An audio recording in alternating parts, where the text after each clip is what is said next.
दोस्तों, एक बार फिर से स्वागत है आप सभी का आपके अपने चैनल स्कॉलर इंग्लिश पर।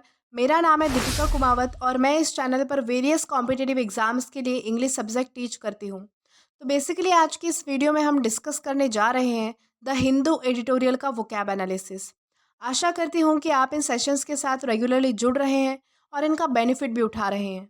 इन सेशंस का मकसद है आपकी वोकैब पावर को और ज़्यादा इन्हांस करना। और ये जो वोकैब सेशंस है ये बैंक, एसएससी, रेलवे, यूपीएससी या फिर किसी भी कॉम्पिटिटिव एग्ज़ाम के लिए इक्वली बहुत ही ज़्यादा इम्पॉर्टेंट है। तो चलिए और ज़्यादा देर ना करते हुए बढ़ते हैं हमारे वोकैब शो की तरफ और जानेंगे कि आज का हमारा सबसे पहला वर्ड कौन सा है।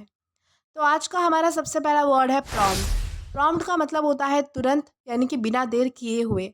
और ये हमारे पास पार्ट ऑफ स्पीच में एडवर्ब है। सिनोनिम इसका होता है क्विकली, यानी कि जल्दी। एंटोनिम इसका होता है स्लोली, यानी कि आराम से। अब एग्जाम्पल की मदद से समझते हैं। एग्जाम्पल इसका है the waiter promptly brought our drinks as soon as we were seated, यानी कि जैसे ही हम बैठे वेटर ने तुरंत हमारा ड्रिंक ला दिया। इस कॉन्टेक्स्ट में हम जो है वो प्रॉम्प्ट इस वर्ड का अलग अलग सेंटेंसेस में यूज़ कर पाएंगे। इसी के साथ हम आगे बढ़ेंगे हमारे नेक्स्ट वर्ड की तरफ। तो हमारा अगला वर्ड है परपट्रेट। परपट्रेट का मतलब होता है अपराधी। जो व्यक्ति हार्मफुल या फिर इलीगल काम करता हो उसे हम कहेंगे परपट्रेट। और ये हमारे पास पार्ट ऑफ स्पीच में नाउन है। सिनोनिम इसका होता है क्रिमिनल, यानी कि अपराधी या फिर अपराध करने वाला। एग्जाम्पल इसका है the man were planning to perpetrate a robbery, यानी कि कुछ लोग जो है वो डकैती करने की योजना बना रहे थे। इस कॉन्टेक्स्ट में हम जो है वो परपट्रेट इस वर्ड का अलग अलग सेंटेंसेस में यूज़ कर पाएंगे। देन इसी के साथ आगे बढ़ते हैं हमारे नेक्स्ट वर्ड की तरफ। तो हमारा नेक्स्ट वर्ड है एम्बॉल्डन। एम्बॉल्डन का मतलब होता है प्रोत्साहित करना या फिर कॉन्फिडेंस प्रोवाइड करना। और ये हमारे पास पार्ट ऑफ स्पीच में वर्ब है, यानी कि क्रिया है। सिनोनिम इसका होता है एनकरेज, यानी कि प्रोत्साहन देना।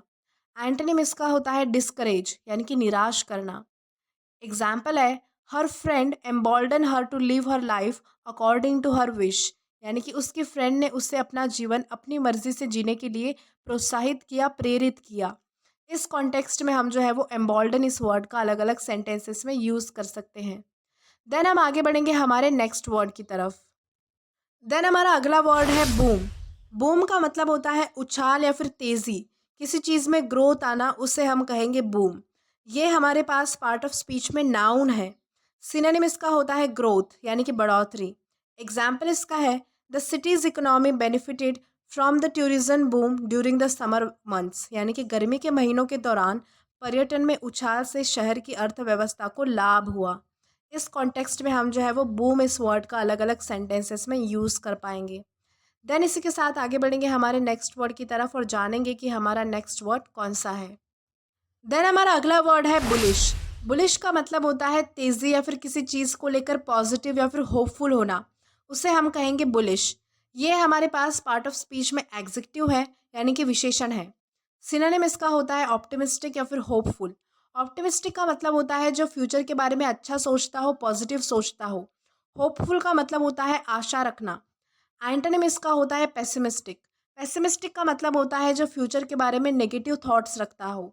अब एग्जाम्पल की मदद से समझते हैं। एग्जाम्पल इसका है there was a bullish trend in the market, यानी कि बाजार में तेज़ी का रुख था। इस कॉन्टेक्स्ट में हम जो है वो बुलिश इस वर्ड का अलग अलग सेंटेंसेस में यूज़ कर सकते हैं। देन इसी के साथ हम आगे बढ़ेंगे हमारे नेक्स्ट वर्ड की तरफ और जानते हैं कि हमारा नेक्स्ट वर्ड कौन सा है। देन हमारा अगला वर्ड है म्यूनिफिसेंट। म्यूनिफिसेंट का मतलब होता है उदारता। और ये हमारे पास पार्ट ऑफ स्पीच में एग्जेक्टिव है, यानी कि विशेषण है। सिनोनिम इसका होता है जेनरस या फिर बाउंडफुल, यानी कि उदार। एंटोनिम इसका होता है माइजरली या फिर अनजेनरस, यानी कि कंजूस। अब एग्जाम्पल देखते हैं। एग्जाम्पल इसका है शी केयर्स हर मदर म्यूनिफिसेंटली, यानी कि वह अपनी माँ की भरपूर देखभाल करती है। इस कॉन्टेक्स्ट में हम जो है वो म्यूनिफिसेंट इस वर्ड का अलग अलग सेंटेंसेस में यूज़ कर सकते हैं। देन इसी के साथ हम आगे बढ़ेंगे हमारे नेक्स्ट वर्ड की तरफ और जानेंगे कि हमारा नेक्स्ट वर्ड कौन सा है।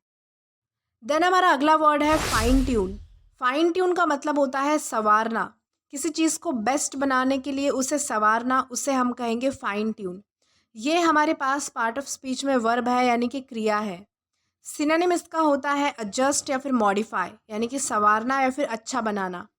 एग्जाम्पल इसका है Reena has to fine tune her project according to the subject. यानी कि रीना को विषय के अनुसार अपने प्रोजेक्ट को संवारना होगा। इस कॉन्टेक्स्ट में हम जो है वो फाइन ट्यून इस वर्ड का अलग अलग सेंटेंसेस में यूज़ कर पाएंगे। देन इसी के साथ हम आगे बढ़ेंगे हमारे नेक्स्ट वर्ड की तरफ और जानेंगे कि हमारा नेक्स्ट वर्ड कौन सा है। देन हमारा अगला वर्ड है ears to the ground. Ears to the ground का मतलब होता है सतर्क रहना और ये एक ईडियम है। सिनोनिम इसका होता है अलर्ट यानी कि सावधान। एग्जाम्पल इसका है the successful businessman has his ears to the ground so that he can achieve more. यानी कि एक सक्सेसफुल बिजनेसमैन हमेशा सतर्क रहता है ताकि वो और ज़्यादा हासिल कर सके। इस कॉन्टेक्स्ट में हम जो है वो ईयर्स टू द ग्राउंड इस वर्ड का अलग अलग सेंटेंसेस में यूज़ कर सकते हैं। देन इसी के साथ हम आगे बढ़ेंगे हमारे नेक्स्ट वर्ड की तरफ और जानते हैं कि हमारा नेक्स्ट वर्ड कौन सा है। देन हमारा अगला वर्ड है होली ग्रेल। होली ग्रेल का मतलब होता है लक्ष्य या फिर गोल और ये हमारे पास पार्ट ऑफ स्पीच में नाउन है। सिनोनिम इसका होता है एम। एग्जाम्पल देखते हैं। एग्जाम्पल इसका है she considers attaining knowledge is her holy grail. यानी कि वह ज्ञान प्राप्त करना ही अपना लक्ष्य यानी कि एम समझती है। इस कॉन्टेक्स्ट में हम जो है वो होली ग्रेल इस वर्ड का अलग अलग सेंटेंसेस में यूज़ कर पाएंगे। देन इसी के साथ हम आगे बढ़ते हैं हमारे नेक्स्ट वर्ड की तरफ और जानेंगे कि हमारा नेक्स्ट वर्ड कौन सा है। देन हमारा अगला वर्ड है इनडेलिबल। इनडेलिबल का मतलब होता है जो मिट ना सके, जिसे भुलाया ना जा सके, उसे हम कहेंगे इनडेलिबल। ये हमारे पास पार्ट ऑफ स्पीच में एग्जेक्टिव है यानी कि विशेषण है। सिनोनिम इसका होता है अनफॉरगेटेबल यानी कि जिसे भूला ना जा सके। एंटोनिम इसका होता है फॉरगेटेबल यानी कि जिसे भुलाया जा सकता हो। एग्जाम्पल देखेंगे। एग्जाम्पल इसका है it was an indelible day when he secured the top score in his board exam. यानी कि वह एक ना भूले जाने वाला दिन था जब उन्होंने अपनी बोर्ड एग्जाम में टॉप किया। इस कॉन्टेक्स्ट में हम जो है वो इनडेलिबल इस वर्ड का अलग अलग सेंटेंसेस में यूज़ कर सकते हैं। देन इसी के साथ हम आगे बढ़ेंगे हमारे नेक्स्ट वर्ड की तरफ। तो हमारा अगला वर्ड है मेटल। मेटल का मतलब होता है साहस, किसी व्यक्ति की कठिनाइयों से अच्छी तरह से निपटने की क्षमता, भावना या फिर लचीलापन। ये हमारे पास पार्ट ऑफ स्पीच में नाउन है। सिनोनिम इसका होता है करेज या फिर फॉर्टिट्यूड यानी कि साहस या फिर धैर्य। एंटोनिम इसका होता है टिमिडिटी यानी कि डरपोक। एग्जाम्पल इसका है she wants to show her mettle in life. यानी कि वह जीवन में अपनी काबिलियत दिखाना चाहती थी। इस कॉन्टेक्स्ट में हम जो है वो मेटल इस वर्ड का अलग अलग सेंटेंसेस में यूज़ कर सकते हैं। देन इसी के साथ हम आगे बढ़ेंगे हमारे नेक्स्ट वर्ड की तरफ और जानते हैं कि हमारा नेक्स्ट वर्ड कौन सा है। देन हमारा अगला वर्ड है कवेट। कवेट का मतलब होता है ख्वाहिश और ये हमारे पास पार्ट ऑफ स्पीच में एग्जेक्टिव है यानी कि विशेषण है। सिनोनिम इसका होता है डिज़ायर यानी कि लालसा या फिर ख्वाहिश होना। एग्जाम्पल है विजिटिंग ताजमहल इज़ माई कवेट यानी कि ताजमहल देखना मेरी ख्वाहिश है। इस कॉन्टेक्स्ट में हम जो है वो कवेट इस वर्ड का अलग अलग सेंटेंसेस में यूज़ कर सकते हैं। देन हम आगे बढ़ेंगे हमारे नेक्स्ट वर्ड की तरफ। देन हमारा अगला वर्ड है चॉक ब्लॉक। चॉक ब्लॉक का मतलब होता है भरपूर। जब कोई स्थान लोगों से या फिर किसी चीज़ से भरा हुआ होता है तब हम उसे कहेंगे चॉक ब्लॉक। ये हमारे पास पार्ट ऑफ स्पीच में एग्जेक्टिव है यानी कि विशेषण है। सिनोनिम इसका होता है क्रैम। क्रैम का मतलब होता है भरा हुआ होना। एंटोनिम इसका होता है एम्प्टी या फिर वैकेंट यानी कि खाली। एग्जाम्पल देखते हैं। एग्जाम्पल इसका है it was a chalk block in town today यानी कि आज शहर में काफ़ी भीड़ भाड़ थी। इस कॉन्टेक्स्ट में हम जो है वो चॉक ब्लॉक इस वर्ड का अलग अलग सेंटेंसेस में यूज़ कर पाएंगे। देन इसके बाद हमारा अगला वर्ड है शॉट डाउन। शॉट डाउन का मतलब होता है ठुकरा देना। किसी चीज़ की ज़बरदस्ती आलोचना करके या फिर उसके साथ बहस करके उसे बर्खास्त करना, उसे हम कहेंगे शॉट डाउन। ये हमारे पास फ्रेजल वर्ब है। सिनोनिम इसका होता है डिनाई या फिर अपोज यानी कि ठुकराना या फिर मना करना। एंटोनिम इसका होता है एंडोर्स यानी कि समर्थन करना। एग्जाम्पल देखते हैं। एग्जाम्पल इसका है the girl completely shot down the proposal of her manager. यानी कि लड़की ने अपने मैनेजर के प्रस्ताव को पूरी तरह से ठुकरा दिया, मना कर दिया। इस कॉन्टेक्स्ट में हम जो है वो शॉट डाउन इस वर्ड का अलग अलग सेंटेंसेस में यूज़ कर पाएंगे। इसी के साथ हम आगे बढ़ेंगे हमारे नेक्स्ट वर्ड की तरफ और जानते हैं कि हमारा नेक्स्ट वर्ड कौन सा है। देन हमारा अगला वर्ड है टॉयल। टॉयल का मतलब होता है मेहनत करना और ये हमारे पास पार्ट ऑफ स्पीच में वर्ब है यानी कि क्रिया है। सिनोनिम इसका होता है स्ट्रगल यानी कि संघर्ष करना। एंटोनिम इसका होता है रेस्ट यानी कि आराम करना। एग्जाम्पल देखते हैं। एग्जाम्पल इसका है the farmers toil in the fields from dawn until dusk, यानी कि फार्मर्स जो है वो सुबह से शाम तक खेतों में मेहनत करते हैं। इस कॉन्टेक्स्ट में हम जो है वो टॉयल इस वर्ड का अलग अलग सेंटेंसेस में यूज़ कर पाएंगे। देन इसी के साथ हम आगे बढ़ेंगे हमारे नेक्स्ट वर्ड की तरफ। तो हमारा अगला वर्ड है निहिलिज्म। निहिलिज्म का मतलब होता है नास्तिकता। जो लोग लाइफ, मॉरल या फिर गॉड में बिलीव नहीं करते उन्हें हम कहेंगे निहिलिज्म। ये हमारे पास पार्ट ऑफ स्पीच में नाउन है। सिनोनिम इसका होता है रिजेक्शन, यानी कि अस्वीकार करना। अब एग्जाम्पल की मदद से समझते हैं। एग्जाम्पल इसका है the professor gave lecture on nihilism, यानी कि प्रोफेसर ने जो है वो नास्तिकता पर लेक्चर दिया।